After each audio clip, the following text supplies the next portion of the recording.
Bonjour. Dans le cadre de nos clips vidéo portant sur la saine gestion de la santé et de la sécurité du travail dans une entreprise, il va être question aujourd'hui d'un rôle qui est également très important, à savoir celui des employés eux-mêmes. Donc, pour nous en parler, nous avons notre spécialiste, M. Michel Pérusse. Bonjour, Michel. Bonjour, Robert.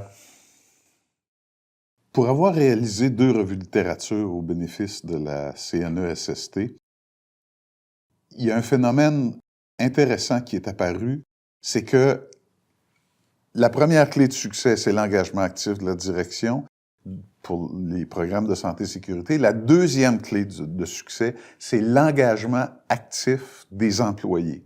Voici donc une catégorie, les employés, d'acteurs dans le système de santé et sécurité qui ont un rôle crucial.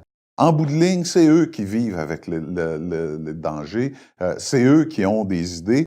Et le livre blanc, à l'époque, reconnaissait ça en disant que ceux qui sont les mieux placés pour bien identifier ce à quoi ils sont confrontés et trouver des idées de solutions, c'est les gens qui vivent dans le milieu. Donc, tout le principe, le vrai principe de la prise en charge devrait être l'implication maximale des employés. Maintenant, quand on dit aux employés que leur rôle en santé et sécurité, c'est de respecter les règlements, de porter les épis, d'appliquer les méthodes sécuritaires, c'est pas faux, mais on ne mise que sur ce qu'on appelle les comportements prescrits, les comportements sécuritaires prescrits. Donc, ce qui est permis ou ce qui est interdit. Là où c'est payant, c'est lorsqu'on mise sur leur ingéniosité, leur créativité, leur potentiel à trouver des solutions, le fait qu'ils ont des centaines, voire des milliers d'heures d'observation de leur milieu de travail, et c'est là que ça devient utile.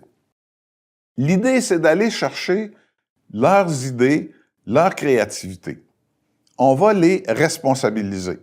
Mon collègue Gilles Normando, avec qui je travaillais il y a quelques années, et moi avons pondu pour un colloque de l'Ordre des CRHA la définition suivante de la responsabilisation, c'est recourir de manière accrue à l'intelligence des employés pour qu'ils prennent des initiatives pour résoudre des problématiques dans leur environnement de travail, initiatives pour lesquelles on leur a confier des responsabilités et des ressources et, bien sûr, pour lesquels aussi on leur demandera des comptes, à savoir s'ils ont bien utilisé les ressources aux fins pour lesquelles on leur a demandé de le faire.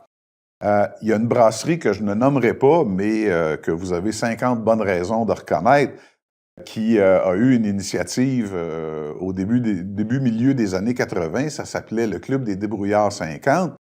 On faisait des pubs avec les bonnes idées que les gens ordinaires avaient eues pour résoudre toutes sortes de petits problèmes de la vie quotidienne. C'était un vote de confiance dans l'ingéniosité du monde ordinaire. C'est exactement ce qu'on veut reproduire dans le milieu de travail, faire confiance à nos employés, leur donner les moyens nécessaires pour trouver des solutions. Et d'ailleurs, les grands prix de la CNESST sont un exemple frappant de ça. La majorité, voire la quasi-totalité des solutions primées sont venues des idées des employés. Alors, on serait bien fou de se priver de ce bassin d'idées, de ce bassin de matière grise où les idées, la créativité foisonnent.